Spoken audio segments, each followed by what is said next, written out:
Hola Gil, buenas tardes ya. ¿Cómo estás el día de hoy? Hola, ¿qué tal? ¿Qué tal? Pues muy contento aquí de compartir con ustedes un poquito de lo que me gusta, de mi experiencia, de lo que me he dedicado ya en estos últimos años en mi vida. Y pues también un poquitín inquieto de poder ir cachando por dónde nos podemos ir en esta charla que con mucho gusto pues quiero compartir contigo. Y poder aprender más, en este caso de psicología, aprender más de nosotros, conocernos, porque yo creo que esta es una forma también de conocernos a nosotros, el compartir de uno y de lo que sabe, también ayuda a retroalimentarse. Entonces, contento en ese sentido y a gusto. Súper Vamos bien. dándole. Vamos dándole. Sí, pues bienvenido aquí a nuestro set de Psicología sin Censura. Quiero platicarles que Gil, pues es psicólogo y también está estudiando una maestría en investigación social. Sí, en psicología social. CUSIENEGA. Y él pues también tiene la consejería en adicciones y se ha dedicado a acompañar personas que tienen generalmente problemas en consumo de drogas, adicciones en general, y también personas que tienen problemas de depresión, trastornos de ansiedad. Es lo que más te has enfocado, ¿verdad? Sí, de temas también de violencia, me dedico, bueno, durante mucho tiempo me he dedicado a la prevención de las formas de violencia desde en las parejas, en el noviazgo, en la familia, pero también con la violencia pues que podemos encontrar en cualquier lado en este sentido, y también con temas del abuso sexual. Me dedico al acompañamiento de agresores y también al acompañamiento de víctimas de abuso sexual y sobre todo a la prevención, que pues es lo que más me he enfocado, a la prevención. Evitar que las situaciones crezcan y que lo menos que evitar que lleguen ahora sí que a un consultorio. Pues sé que es necesario, lo importante, pero mi estrategia o mi punto de atender en estos temas de salud mental es desde la prevención en la comunidad, con cada persona, construir redes para prevenir que no existan problemas, en este caso, como te platicaba, de abuso sexual, de violencia o de adicciones, y también temas del suicidio. Tan importante aquí, sobre todo en la región de Los Altos, Sí. que se da muchísimo actualmente. Y Gil, me llama la atención que te has enfocado en esta área. ¿Cómo fue que llegaste ahí? O sea, ¿por qué te dio de dedicarte a esta parte? Pues principalmente se fue dando. Pues desde yo muy joven tuve inquietudes de tener esa sensibilidad con las personas que más han pasado con situaciones difíciles. Yo me acuerdo que desde joven me gustaba estar en las comunidades con los niños, con adolescentes, con jóvenes, igual que yo en ese momento, y acompañarles, escucharles, ver las condiciones en las que vivían, por ejemplo, y hablarles de que existían otras formas de vivir, otras formas de pensar y otras formas de hacer las cosas.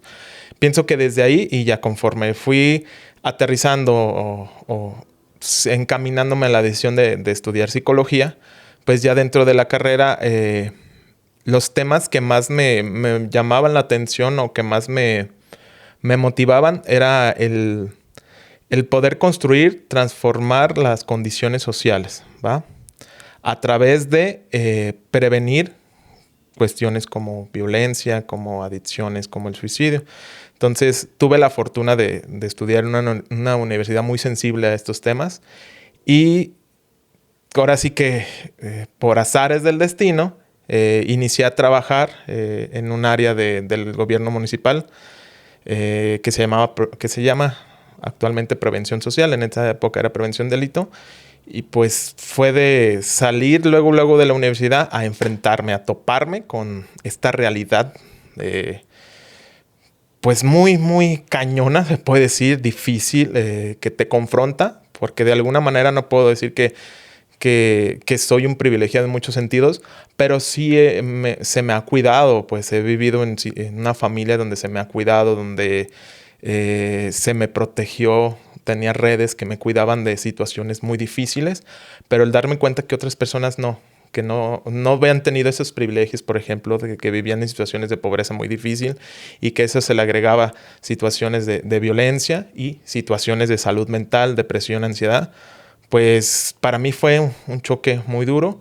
Y yo creo que ahí fue empezar a empaparme, a seguir formándome en ese tema, desde el contacto con la gente y ya luego desde formarme, pues desde que inicié la carrera empecé a apoyar a la Clínica de Salud Integral de Los Altos y desde ahí, desde que salí, empecé a acompañar a muchas personas. Entonces ahí empecé a conocer este tema de la depresión y ansiedad.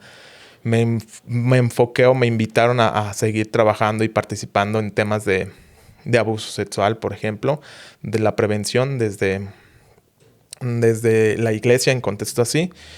Fui empapándome de temas como el suicidio, con temas con adicciones. Empecé a estudiar, a meterme en diplomados, cursos, ahora sí que lo que fuera. Y así hasta irme encaminando con eso. Ahorita que tienes la maestría. ¿Mande? Ahorita que ya estás en la maestría, justo de esto de la investigación social. Ajá. ¿Y ahí qué tema estás investigando? Estoy trabajando el tema de la ideación suicida en jóvenes, ¿va? Ese es mi tema de trabajo. A partir de condiciones, sí, de situaciones más sociales que no tienen que ver con factores individuales, ¿va? Sino factores que tienen que ver con las condiciones sociales y culturales que puede generar la ideación, ¿va?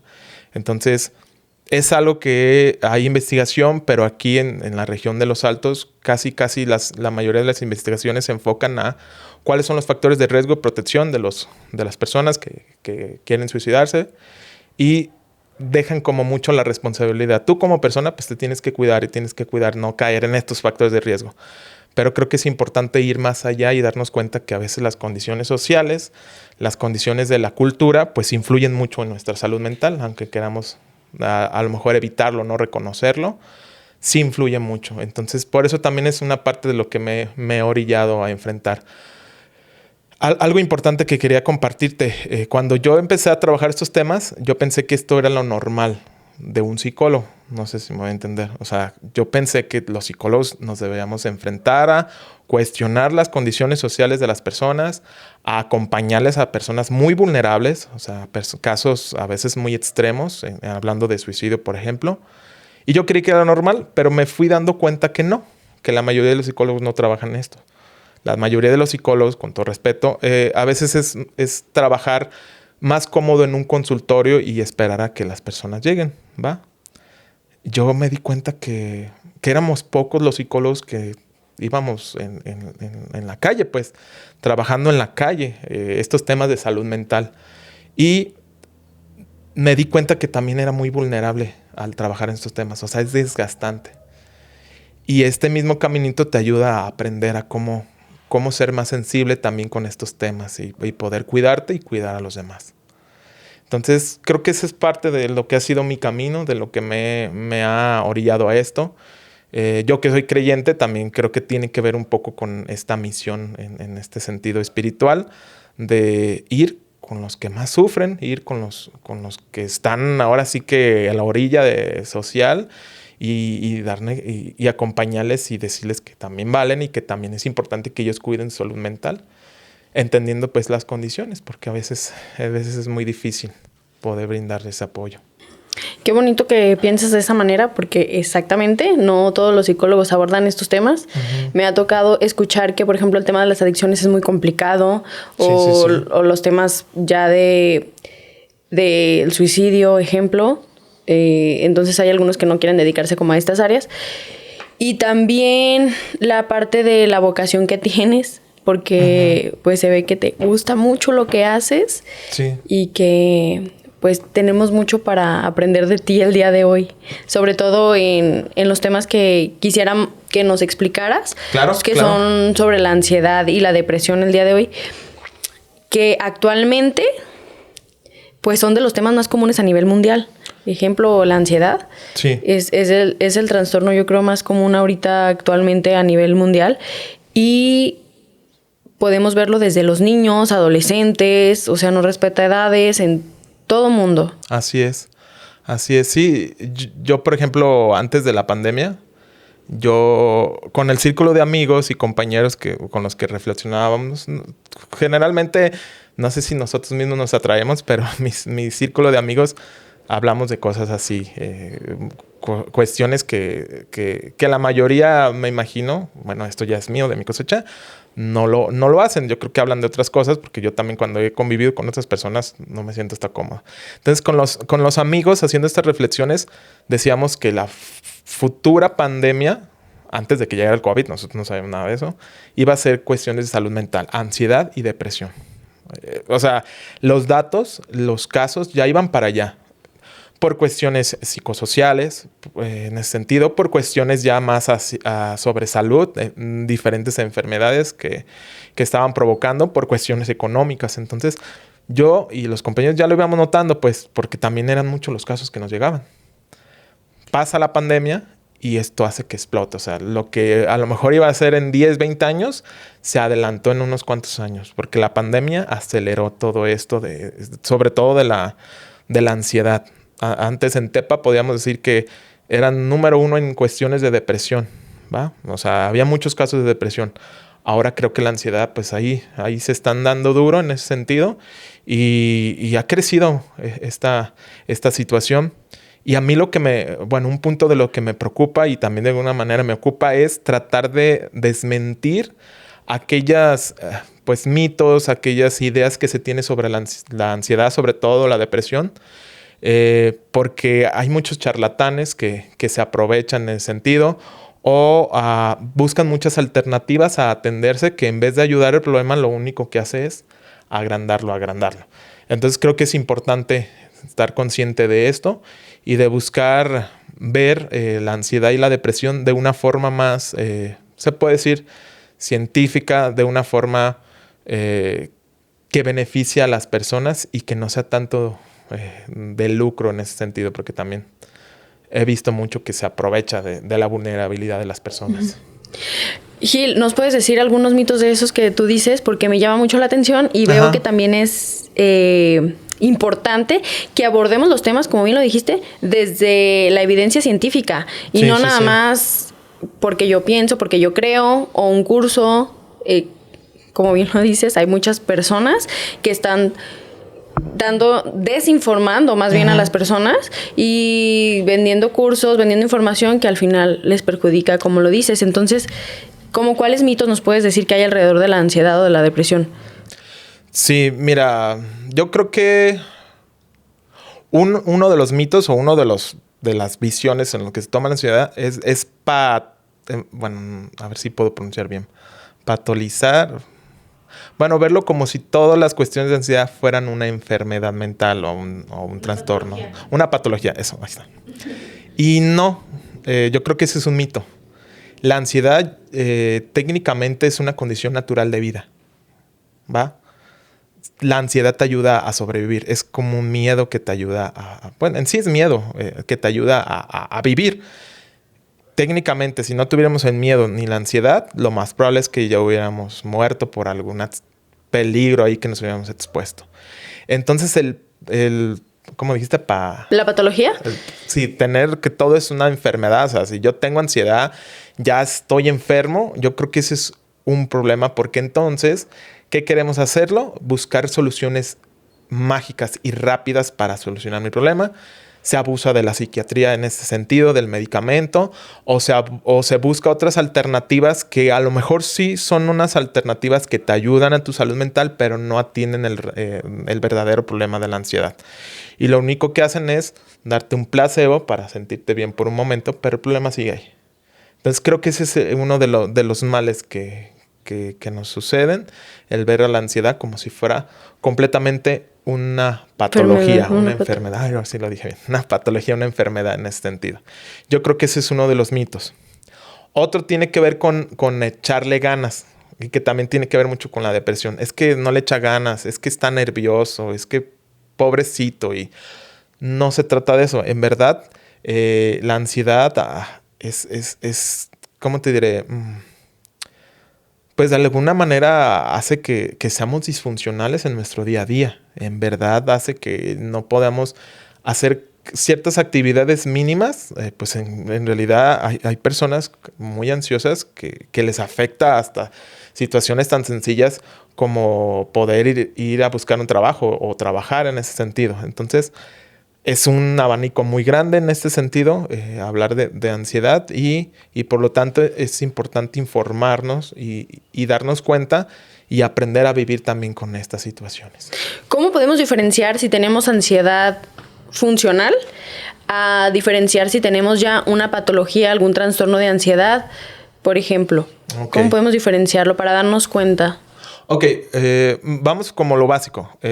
Todos tenemos emociones. Bueno, la mayoría de las personas tenemos emociones. Hay ciertas hasta patologías que afectan.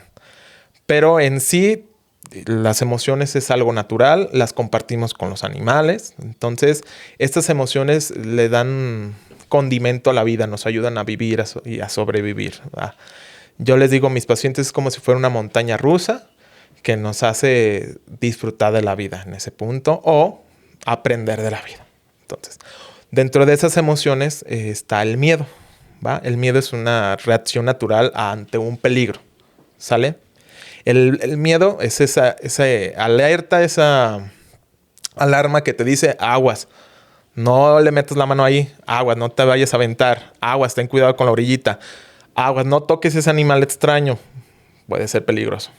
Entonces, el miedo nos ayuda a sobrevivir. La ansiedad técnicamente es miedo, ¿pero a qué? A situaciones que son imaginarias. Entonces, la ansiedad es miedo, pero algo imaginario, algo que técnicamente nomás está en mi cabeza, pues, ¿va? No quiere decir que no sea peligroso, ¿no? Pero que en ese momento ese peligro solamente está, lo percibo yo, pues, ¿va? Ok. Esa ansiedad de alguna manera es algo que todos tenemos, porque todos a veces tendemos a adelantarnos a qué pasará si no me dan el trabajo o si no encuentro trabajo, por ejemplo. ¿Qué pasará si me equivoco en el examen? Hablando de, ¿va? O qué pasará si voy caminando y veo ese perro y de repente se me deja venir, ¿va? Esa es ansiedad. El miedo es, el perro ahí viene, se me está echando encima, corro o hago algo con ese perro. Pero la ansiedad te previene, decir, aguas, a lo mejor ese perro te puede atacar como te atacó el otro perro hace varios años, ¿va? Hasta ahí se puede decir que es algo funcional, porque es como esa alerta de cosas que pueden pasar, ¿va? Entonces, lo sano es entender que no necesariamente va a pasar, ¿va? Que al momento está en mí, que es algo que yo sé que puede pasar, pero que no es real, ¿va? Entonces, ¿cuándo se pierde esta línea? Cuando las 24/7 estoy pensando que ese perro que está en la esquina me va a venir a hacer algo. Que yo estoy en mi casa, a lo mejor en mi cama, y que de repente me llega un pensamiento. Oye, Gil, ¿te acuerdas del perro amarillo? Ah, pues ¿y si te sale otra vez mañana cuando vayas a la tienda? ¿Sí me va a entender?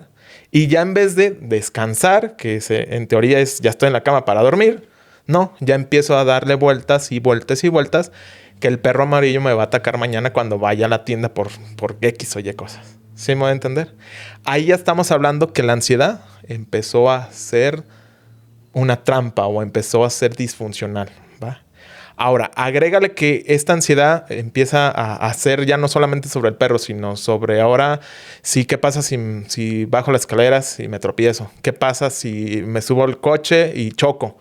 O sea, todo el rato tengo esos pensamientos generalmente catastróficos y le doy vuelta. Y en vez de estar atendiendo a una charla, en vez de estar poniendo la atención a mi comida, por ejemplo, o a caminar, estoy dándole vueltas, rumiando pensamientos y pensamientos, dándole vueltas. Y pues eso desgasta, te cansa físicamente, te cansa emocionalmente. Ya llevo varios meses así, con ese estado de tensión, de nervios, como dicen muchas personas, pues sí, de estar al pendiente de que algo puede pasar, en alerta durante varios tiempos. Pues ahí ya estamos hablando de que puede haber ya un trastorno de ansiedad generalizada en ese sentido.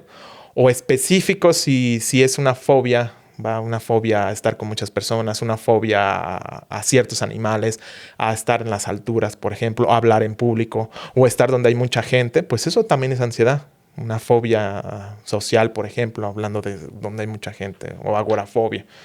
Entonces, o el trastorno obsesivo compulsivo, que técnicamente es ansiedad, ¿va? Pero al orden, a que todo debe estar en orden, porque mi mente, mi cabeza me dice que es importante que todo esté limpio y en orden, porque si no me voy a enfermar, porque si no voy a pasar un accidente. Entonces empiezan las ideas catastróficas. Pero ahí también... ya estamos hablando de... Ay, perdón, Gil.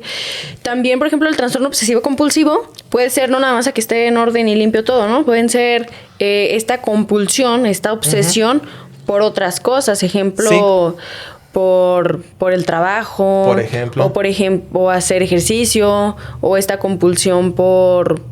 a lo mejor no tener todo ordenado, pero que puede ser acabar todo en un momento, no sé, otras cuestiones, ¿no? No solamente tener ordenado y limpio. Así es, sí, o sea, se manifiesta. Aquí el punto es que la ansiedad está aquí en la cabeza, son esos pensamientos que alteran mi cuerpo, porque hace que tenga miedo cuando en realidad no ahí está el peligro, entonces el miedo se activa.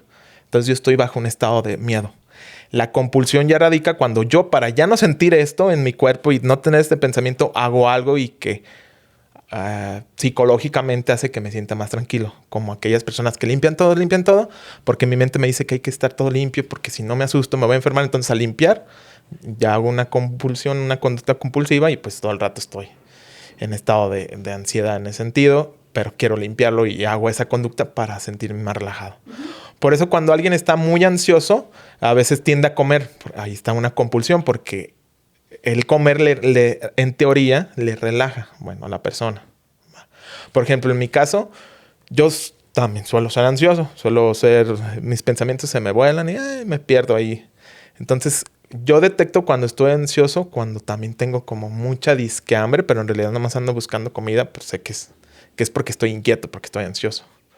Es un ejemplo. Creo que nos pasa a muchas personas. Sí, es que es muy común. Somos dos. Es que ese es el punto, que en realidad la ansiedad es común. Todos tenemos ansiedad en ese sentido, ¿va?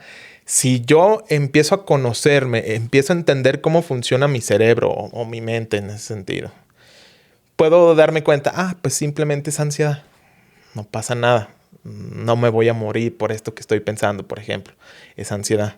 Aquí es cuando pierdes esa realidad y todo el rato estás en estado de tensión, pues es cansado. Y ya llega un momento donde pues ya ni tú solito puedes calmar esa ansiedad y es donde se ocupa la atención de un especialista. ¿Y es aquí cuando pasan las crisis de ansiedad o los ataques de pánico? Sí. ¿Qué diferencia hay entre una y otra? ¿O es lo mismo? Un ataque de ansiedad es, por ejemplo, que estoy en un salón de clases y de repente empiezo a rumiar muchos pensamientos de que me van a pasar enfrente y empiezo a sentir los síntomas de ansiedad. O sea, tengo un ataque. ¿Cuáles son esos síntomas físicos? Me puedo sentir muy inquieto, empiezo a respirar muy rápido, ¿va? A lo mejor algunas personas empiezan a sentir su cuerpo como un poco calambrado, como si sudoración, ¿va? Y ya ahí estoy bajo un ataque de ansiedad. Y si me dicen cálmate, a lo mejor más empiezo a hiperventilar y más empiezo a sentirme más alterado, ¿va? Un ataque de pánico es igual, de repente en un momento me empieza a llegar una imagen de que algo peligroso me puede atacar, me puede pasar y empiezo a alterarme, ¿va? Y empiezo a sentirme, son muy similares en ese sentido, empiezo a tener pues mucha sudoración, empiezo a estar muy inquieto y empiezo a estar muy, muy, muy alterado, ¿va? Y puede durar mucho, mucho, mucho rato ese ataque en sí.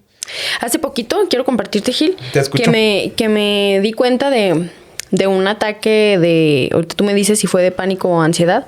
Bueno, una persona estaba trabajando, conocido pues, y de repente empezó a sentirse mal físicamente, o sea, a sentirse como mareado, se sentía como desorientado, un poquito, ¿no? Entonces, pues ya le compartió a la otra persona que se sentía mal.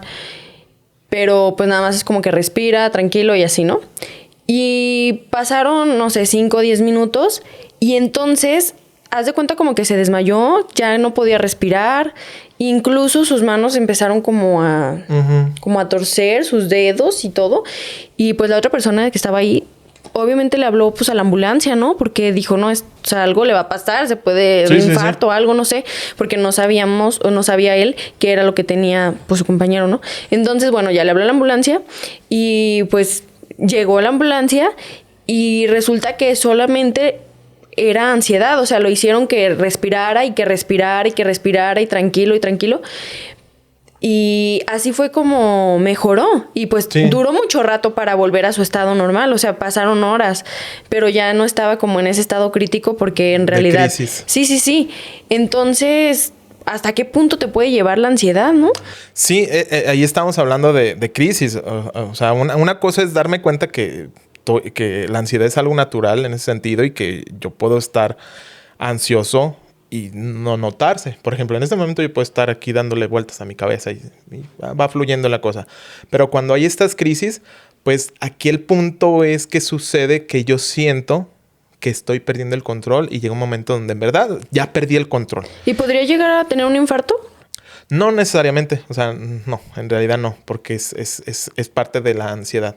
Pero yo siento tanto miedo que en verdad estoy sintiendo los síntomas de un infarto. O sea, y estamos hablando de casos algo... No digo que estemos en el sentido de muy graves, pero sí que se me fue completamente el control. Y fíjate que no le había pasado antes. O sea, fue la primera vez y se dio cuenta que le dio pues una crisis de ansiedad porque solamente no necesitó medicamentos, solamente era como respirar.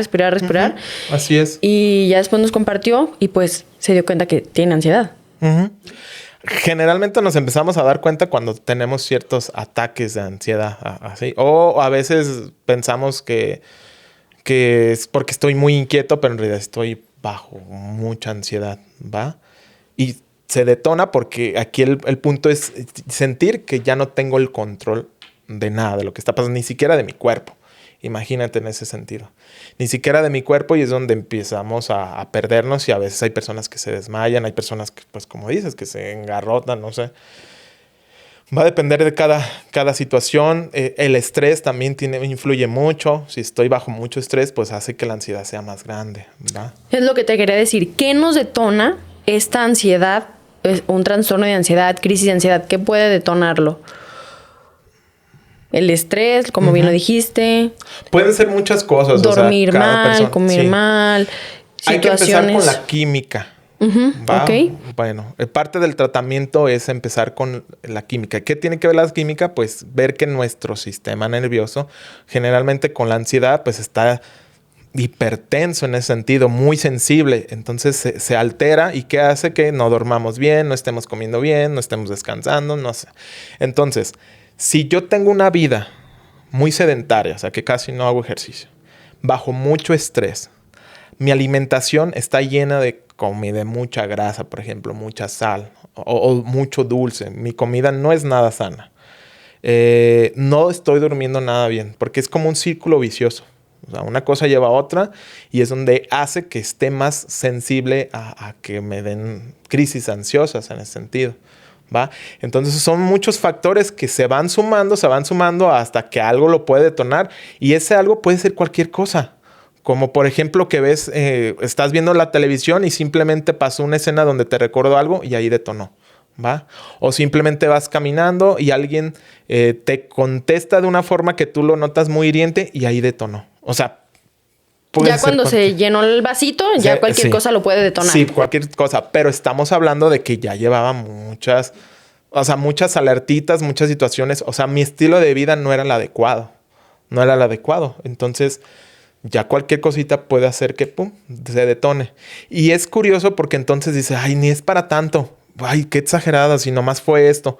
Pues no es que fuera para tanto, no. Lo que pasa es que ya llevaba una alteración de hace mucho tiempo que nomás era esperar como la gotita que derrama el vaso para que pase eso. Y en estos tiempos que premiamos mucho ser como hiperproductivos, ser multitareas, ser o sea, estar ocupados todo el tiempo, creo que nos hace falta tener tiempo para nosotros mismos, para darle atención a las prioridades. Así es. Y cuidar nuestra salud, porque al final de cuentas, pues, ¿a costa de qué estás haciendo todas estas cosas? ¿A costa de qué estás teniendo todos estos trabajos, el éxito, el dinero, no sé, ¿no? Sí, mira, ahí estamos hablando de cuestiones complejas en el sentido de que achacamos esta cuestión de salud mental a tu responsabilidad. Es que no te cuidas, es que no te alimentas bien, por ejemplo. ¿Va? Es que no duermes bien, tienes que... Y todo se lo achacamos a la persona. Y es que tienes que ir con el psicólogo, tienes que ir con el psiquiatra para que te dé medicamento. Pero no nos damos cuenta de que técnicamente estamos en una circunstancia, en un contexto histórico, social, que hace que estemos así, ¿va? Porque antes... A lo mejor sí había nociones de tener éxitos o la cuestión económica, ¿va? Era importante, pues, construir tu patrimonio, cosas así, situaciones así. Pero no era como una exigencia de tener que estar a la moda, de tener que tener el carro de último modelo, por ejemplo, de tener tener dinero en ese sentido, o de buscar el éxito, o de tener que acomodarte a ciertos estándares de, por ejemplo, de belleza o social, o adelantarte en esta cuestión de escalar socialmente. Entonces estamos en un mundo donde se te exige eso. Tienes que ser productivo, tienes que ser, por ejemplo, tienes que ser una mamá que además de cuidar al hijo, tienes que trabajar más de 8 horas y todavía tienes que llegar a atender las cuestiones del hogar. Y no te tienes que quejar porque socialmente, culturalmente se dice que la mamá puede hacer eso. A los hombres, por ejemplo, es que tienes que ser un hombre proveedor, que tienes que aguantar todos los abusos en tu trabajo y además tienes que dar dinero y además tienes que presentarte de tal o cual forma y no te tienes que quejar y no tienes que llorar. Entonces, ¿cómo le hacemos? O sea, sí. Tanta presión social y en el contexto histórico que estamos. Sí. Y todo todos, eso afecta. Claro, pues es que no es nada más la persona. También quiero que nos desmientas algo. Te escucho. Los trastornos de ansiedad también pueden ser meramente patológicos y que solamente necesiten farmacología. O sea, no. con solamente... ¿Con medicamentos? ¿Con medicamento? No, en realidad podemos decir que son muy pocos los casos que lo necesitan, ¿no? O más bien, hay algunos casos, creo que no expliqué bien mi pregunta. Hay algunos casos que solamente tienen que ver con la química que no está funcionando bien en el cerebro. Sí puede haber algunas personas que la raíz sea solamente de que hay algo que no está funcionando bien dentro de... Ok. Sí y no. O sea, por ejemplo, existe se me fue, el TDAH y el TDA, el trastorno de déficit de atención con y sin hiperactividad, que biológicamente, pues su cerebro es diferente a una persona que no tuviera trastorno, ¿va?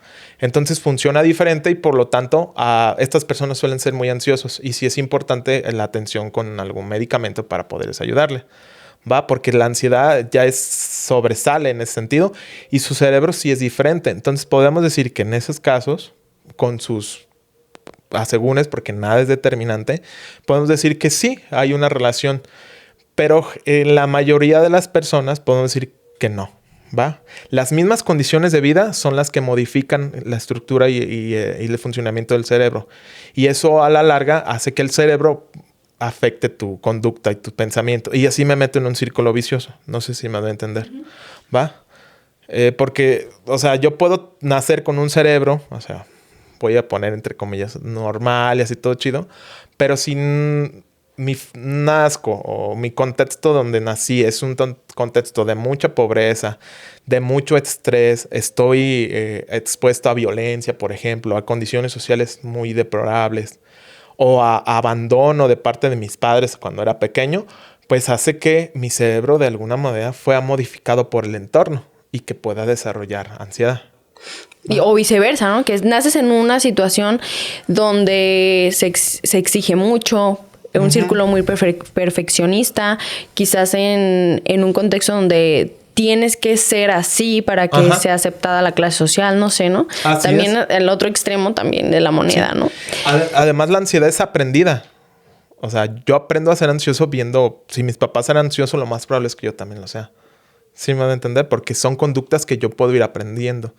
Que son formas en las que yo puedo ir dándome cuenta que así funciona el mundo. Entonces también influye, el contexto social, el contexto familiar se podemos decir que es una influencia del 80%, a lo mejor, por poner un dato X, pues. Pero, lo que quiero decir es que es muy alto en ese sentido. Ok, y ahora vamos con las buenas noticias. Platícanos, después de que una persona tiene un diagnóstico que lo tiene que hacer un profesional de la salud mental, ejemplo como un psicólogo, quizás un neuropsicólogo, un psiquiatra, después de ahí, ¿cuál es el mejor tratamiento que sigue para estas personas que tienen ya un trastorno de ansiedad? Como lo habías mencionado, puede ser trastorno obsesivo compulsivo, alguna fobia, ansiedad social. Mira, primero, un punto importante que mencionar es que a veces ya los psicólogos o los psiquiatras somos los últimos en que una persona con ansiedad llega. Antes dan con todo respeto, porque sé que sí son elementos importantes, pero van con un amigo, con el sacerdote, con esta señora que ayuda, que esta señora que con flores de Baco, ¿cómo dicen? Cosas así, terapias medio alternativas. O sea, que sí acompañan y sí ayudan, porque sí es importante. Para la ansiedad es importante que la comunidad nos unamos para apoyarnos. Pero al final casi siempre dejamos al psicólogo o al psiquiatra y a veces se empeora, porque si yo no aprendo a vivir con la ansiedad, pues por más que me dé medicamentos, por ejemplo, o por más que haga yoga, no se va, no es algo que se quite, ni que fuera gripa, ¿va? Entonces, eso es importante tener en cuenta. Si yo sé que estoy pasando por situaciones de ansiedad, o aunque digo no, pero puede ser que sí, la psicología siempre es una gran herramienta de autoexploración, de autoconocimiento, que nos puede ayudar a orientar, ¿va? Ahora, hay muchos tratamientos, ¿va? Yo en el modelo que yo trabajo, ¿va? Me enfoco principalmente en entender las condiciones sociales que hay, ¿va? Y eso cómo impacta en mis hábitos, para que la persona sea consciente de que su entorno puede influir. Y dentro de ese entorno es que la persona se dé cuenta qué cosas están en sus manos y qué cosas no. Y las que no están en sus manos, pues tratar de soltar. ¿Qué corriente es la que tú manejas? Yo trabajo más cognitivo-conductual. Es una forma de trabajar, pero como yo también estudié una maestría en filosofía, entonces trato de agregar mucho de esta parte, de la reflexión personal, del autoconocimiento, de que te conozcas para que puedas entender la realidad. Entonces hay algo, trabajo en ese sentido. La parte cognitivo-conductual yo lo ayudo en lo práctico, ¿va? En las cosas prácticas. Ahorita te doy algunos ejemplos. Pero en la parte más de, reflexiona qué parte puedes incidir, en qué no, suéltalo, ¿va? Y en lo que sí puedes hacer, enfócate en trabajar en ti en ese sentido. Entonces, lo primero que me gusta es atender a los hábitos, ¿va? Yo le llamo la química de tu cerebro. O sea, ¿no estás durmiendo bien? Primero vamos a atender el dormir. Porque por más que hagas y deshagas, si no duermes bien, no vamos a salir de mucho, ¿va? Entonces es atender eso. Acomodar bien tu rutina del sueño, la higiene del sueño. O sea, acomodar que una hora te vayas a dormir, una hora bien establecida, que no varíe, a descansar. Cuidar tu habitación donde duermes, por ejemplo. Y ya de ahí, a partir de ahí, pues ahora sí, hacer algo de ejercicio, lo que puedas en tus tiempos, hacer algo de ejercicio, aunque sea irte a caminar, ¿va? Si no quieres ir al gym, aunque sea que camines. Tu alimentación, reducir el café, ¿va? Por ejemplo, reducir los dulces, los refrescos, tomar mucha agua, ayuda mucho, ¿sale? Dedicarte, yo les digo, tiempo para... Dedícate un tiempo, tú acomódalo, porque si dices, no, de aquí a que tenga chance, pues nunca vas a tener chance porque siempre va a haber otras prioridades. Entonces, a ver, de tu tiempo, de tu día a día de 24 horas, agarran que sea media hora para picarte el ombligo, ¿va? ¿Qué es? Busca un lugar donde te puedas sentar y estar sin hacer nada. No pasa nada. Es esta idea social de que tienes que ser productivo, tienes que trabajar, tienes que hacer y hacer y todo el rato tienes que estar ocupado. Eso va a matarnos tarde que temprano. Sí está bien trabajar y generar, pero también hay que tener tiempo para el ocio, para no hacer nada, como digo, picarte el ombligo. Pues quédate un ratito para que veas que no te va a pasar nada, ¿va? Y eso ayuda mucho porque la ansiedad tiene que ver con muchos pensamientos que te invaden. Entonces, al estar tú contigo sin hacer nada, te confrontas con estos pensamientos, te das cuenta que no te hacen nada, que son solo, ¿qué? pensamientos. Y es que nos cuesta mucho descansar, ¿eh? Sí, nos sí, cuesta sí. mucho pararnos a picarnos al ombligo. Sí, sí, sí. Una Y sí parte ayuda del mucho. día. Sí, Ajá. claro. Sí. Te relajas y todo. O si no tenemos el celular, o sea, vamos a no hacer nada por ejemplo. y vemos el celular y entonces ahí te salen las noticias de todo lo que está pasando en Jalisco, de todo lo que está pasando. No, pues, ¿cómo te relajaste? Sí, y nos metemos, te digo, ahí en un círculo vicioso, ¿va? Entonces la idea es dedicar tiempo de no hacer nada, de irte debajo de un árbol, por ejemplo. Con la naturaleza. Sí, conectarte con esa caminar. parte, ir a caminar, etc., ¿va? Va, esa es como la base en ese sentido. Ya después ahí hay que entender qué más está propiciando esa ansiedad. Si son muchos pensamientos catastróficos, si estás viendo muchas de estas noticias, pues no exponerte a estas noticias, porque si yo me expongo, me va a acabar en ese sentido, ¿va? Y empezar a trabajar con los pensamientos, pues, ¿va? El darte cuenta de que son pensamientos, de que puede haber unos que no son tan buenos, otros no, otros algo más positivos, por ejemplo, pero aprender que solo son pensamientos, que no es la realidad. Entonces, aprender a dejarlos que fluyan, aprender a sacarlos de alguna manera, a compartirlos con alguien, a escribirlos, que no se queden aquí rondando, ¿va? Eso ayuda mucho, ¿va? Y muchos pacientes con eso tienen. Si ya es algo ya donde es más arraigada la ansiedad, donde está ahí más metida, pues a lo mejor sí apoyarnos de psiquiatría, porque quiere decir que el cerebro pues está muy alterado y necesitamos que se relaje en ese sentido. Decía una psiquiatra muy conocida, Marian Rojas. ¿Sí Ok. la ubicas? No lo vi. Que pues en más del 95% de lo que pensamos pues no sucede. Entonces, es cierto, hay errores de pensamiento de vez en cuando, como los catastróficos o irnos a los extremos, maximizar, minimizar. Sí, sí, sí. Varios errores de pensamiento que los tenemos ahí dando vueltas, dando vueltas, dando vueltas. Y bueno, aparte de la terapia cognitivo-conductual y de estas cosas que nos platicas, entonces la otra alternativa, si aún persiste, sería pues el acompañamiento psiquiátrico. Así es. Y más o menos cuánto tiempo, yo sé que depende del contexto, pero pueden empezar a ver los resultados después de un cierto tiempo de tratamiento. Sí. Yo también trabajo enfoque de terapia breve. Buscar. ¿Nos puedes rápido, explicar para las personas que no saben qué es terapia breve? Ok. Pues generalmente un proceso de terapia puede ser hasta meses, ¿va? En dado caso. Hay procesos, bueno, hay enfoques que pueden ser hasta años. Y es explorar tu psicología y meternos en muchas cuestiones muy profundas. La terapia breve lo que busca es buscar soluciones. O sea, hay un problema, buscamos soluciones. No nos enfocamos tanto en el pasado, en la historia personal. Sino a ver lo que te sirva a ti, a usarlo. Entonces, trabajo mucho eso. A ver qué cosas tú ya has hecho que te pueden ayudar. O sea, que le pueden abonar. ¿Qué cosas ya estás haciendo? Porque por más que tengamos un problema de ansiedad o que tengamos un problema de salud mental, los seres humanos no somos tontos, pues.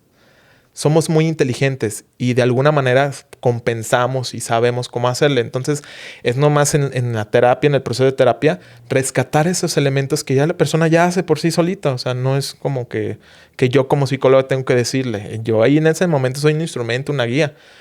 Pero la misma persona es experta en su vida. Entonces, a ver, rescata. ¿Qué cosas ya haces? Sigue haciendo. ¿Qué cosas no? A ver, vamos cambiando, ¿va?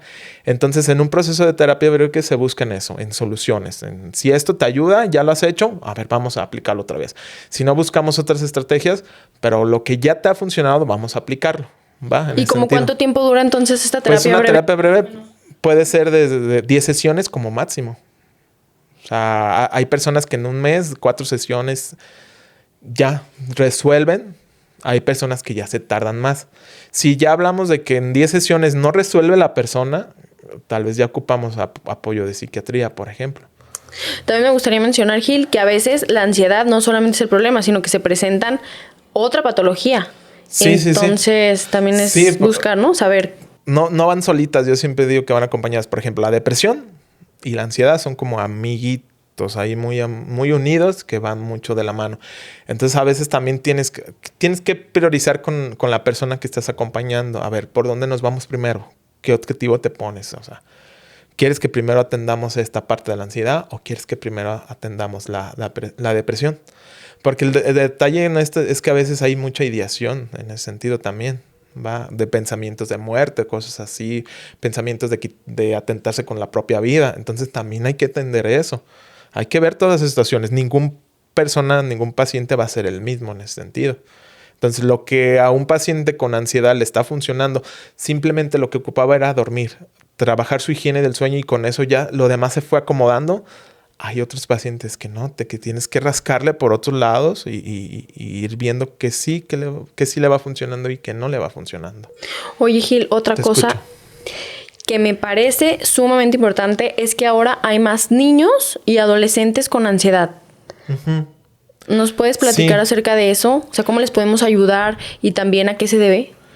Sí, puede ser varias causas. En primer lugar, yo creo que los niños y adolescentes con ansiedad, de alguna manera, a veces son parte de las mismas etapas de la vida. Porque, por ejemplo, las crisis naturales con las que vivimos son ansiosas. Cuando un niño pequeño tiene que desprenderse de su mamá el primer día de kinder, por ejemplo, ahí va a provocar ansiedad porque se está desprendiendo de algo y llega a un entorno diferente donde hay personas diferentes, ¿va? Donde te dejan con un adulto que nunca has visto o en un lugar que a lo mejor la primera vez que vas. Entonces ahí hay una crisis y esa crisis va a generar la ansiedad al niño pequeño, ¿va? Entonces si este niño pequeño de 5 años previamente no se le acompañó, a lo mejor se le invalidaban las emociones, no se le permitían que se expresara, o era un entorno familiar muy reprimido, ¿va? Pues va a tener, lo más probable es que va a desarrollar una ansiedad o va a desarrollar un problema en el apego con su familia, por ejemplo, ¿va? Entonces, mucho tiene que ver con la crianza que tuvo, ¿va? Con las redes de apoyo que tiene y si yo como papá, como mamá, por ejemplo, yo no trabajo adecuadamente las emociones, yo me altero, tengo crisis y exploto, ¿va? No regulo adecuadamente mis emociones, lo más probable es que mi hijo vaya a ser igual, porque lo está viendo. Entonces, a lo mejor no podemos decir que haya más niños en ese sentido. Más bien puede decir que hay más niños que no tienen herramientas, que no tienen una familia o unos papás que los acompañen, ¿va? En ese sentido. Es como parte de una hipótesis, pues. En los adolescentes va mucho de la mano. La adolescencia, socialmente hablando, pues es una crisis total. O sea, casi toda la adolescencia la pasamos todos en crisis. Si no hay una crisis de identidad, hay una crisis porque en la escuela me dejaron esto, o porque mis papás tienen esto o aquello. Entonces, también influye mucho que los adolescentes, por ejemplo, difícil se les enseña a manejar sus emociones, las cuestiones corporales, si tienen problemas con esta parte, con la autoestima, de que mi cuerpo es diferente, porque yo soy así o asá. Hasta situaciones circunstanciales, que algún accidente que pasé en la escuela, alguna vergüenza que pasé, un profe que me llamó la atención, un profe que se burló, porque también pasa. Todas esas situaciones detonan la ansiedad, ¿va? ¿Cuál puede ser una diferencia? Que si hay adultos que no sabemos distinguir, ¿va? Imagínate los adolescentes que tienen menos herramientas o no tienen redes de apoyo, pues se les hace fácil lastimarse de alguna u otra forma, o se viven encerrados y se guardan todas esas situaciones, esa ansiedad, y tarde que temprano pues explota en ese sentido y salen las crisis cuando menos se lo esperan. No sé si por ahí vaya. Sí, gracias, Gil. Sí. Pues más que nada también es como poner atención los padres. Los padres que estamos haciendo, los papás cómo somos, atendernos también nosotros mismos. Esa es una clave. Exacto. O sea, si nosotros, como bien lo mencionas, no regulamos nuestras emociones, nos están viendo que tenemos que a lo mejor hay alguna crisis, Ajá.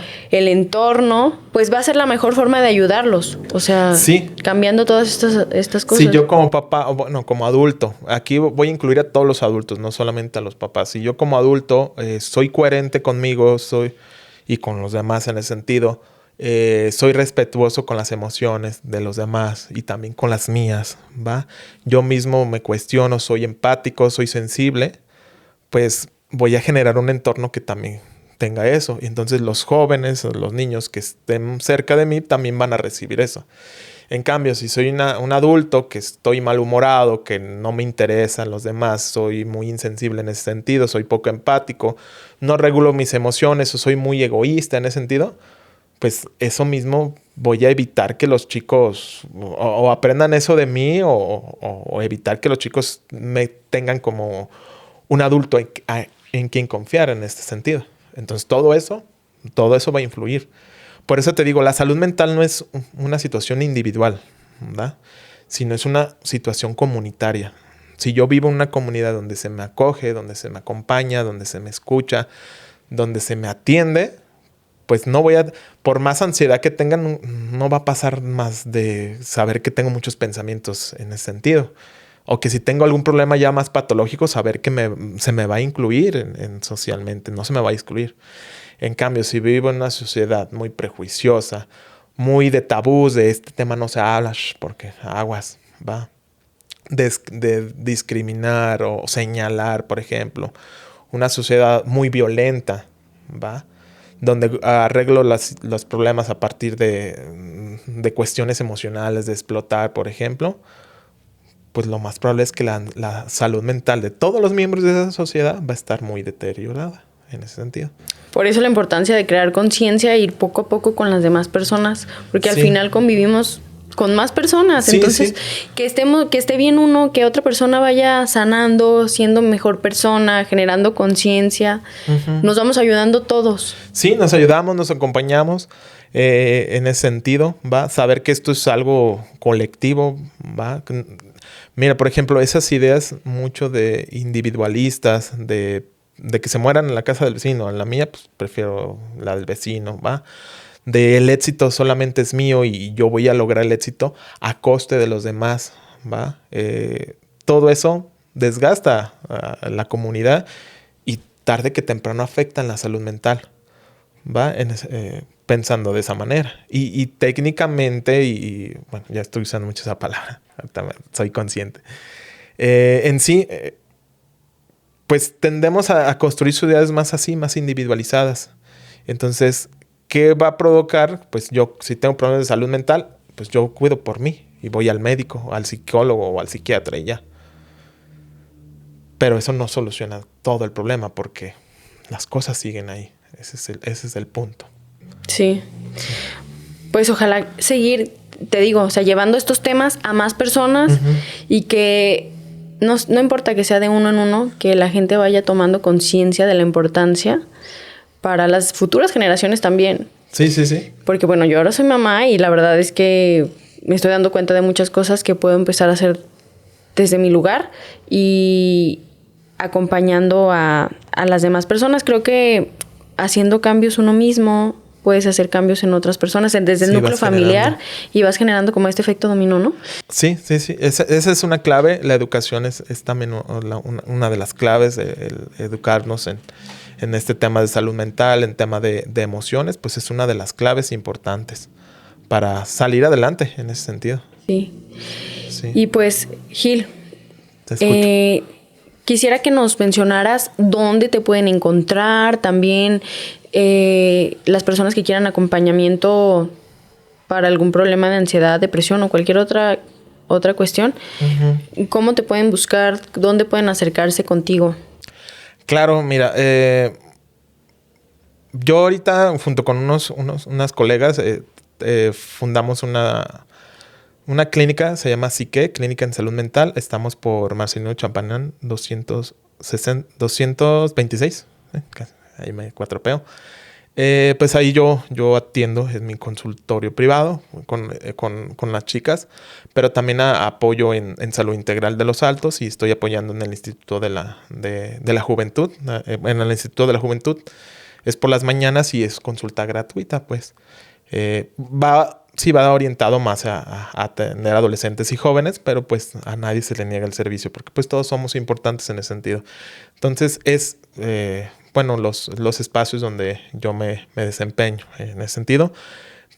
Pero también me gusta mucho como el poder acompañar, hacer grupos, acompañarnos entre todos, hacer este tipo de actividades como las que estás haciendo. Te felicito mucho. Creo que ayuda mucho a cuidar la salud mental, ¿va? Sé que es importante acudir al psicólogo, ¿va?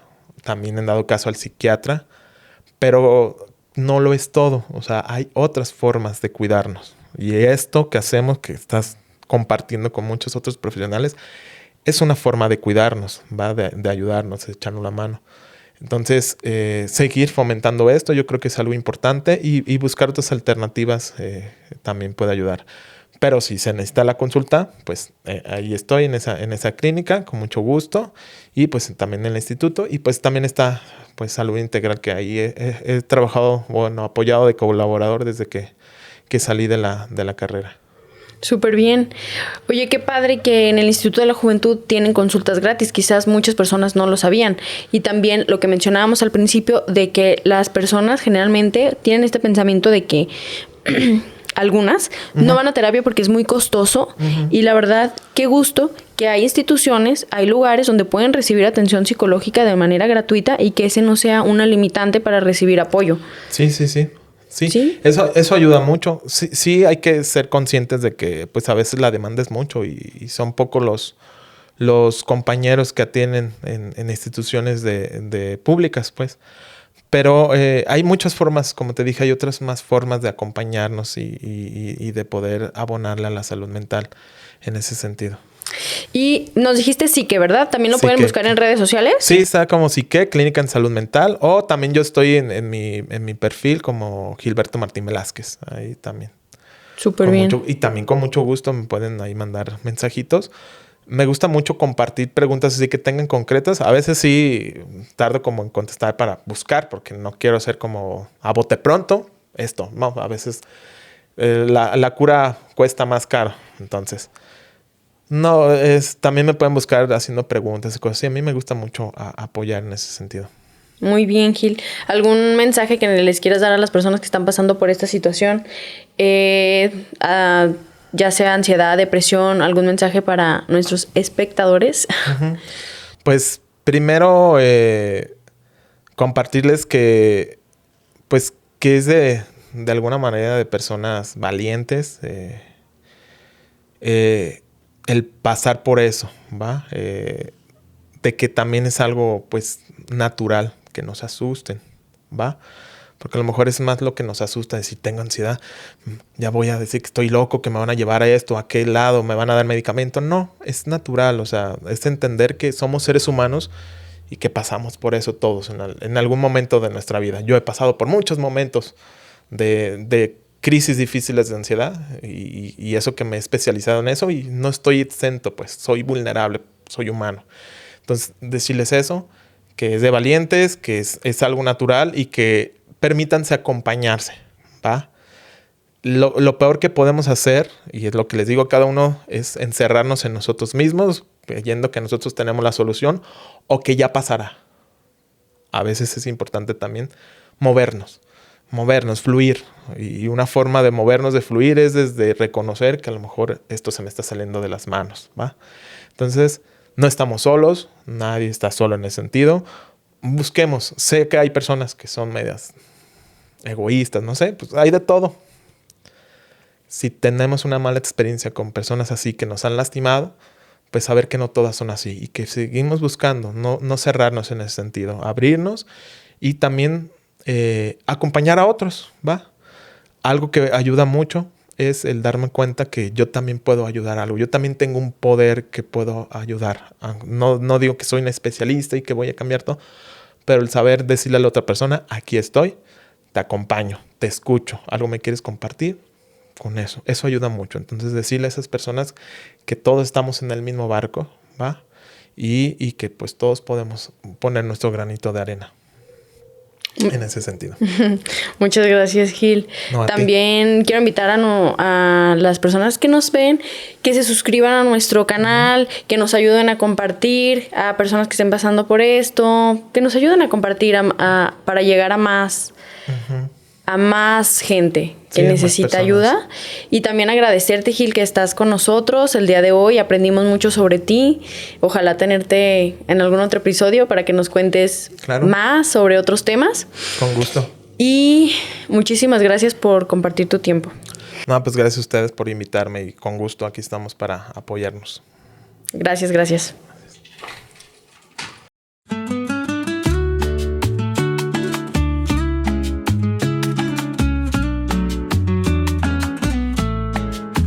En el susurro del viento voy, entre sombras y luces me pierdo hoy, donde el cielo y la tierra giran, bajo un manto de estrellas suspiran. Los recuerdos danzan sin cesar, como hojas en un río irreal. En cada nota encuentro paz, mi alma flota en un compás. Melodías que el alma cierra, despliegan alas hechas de ternura, y en el eco de cada acorde nace un sueño sin ningún borde.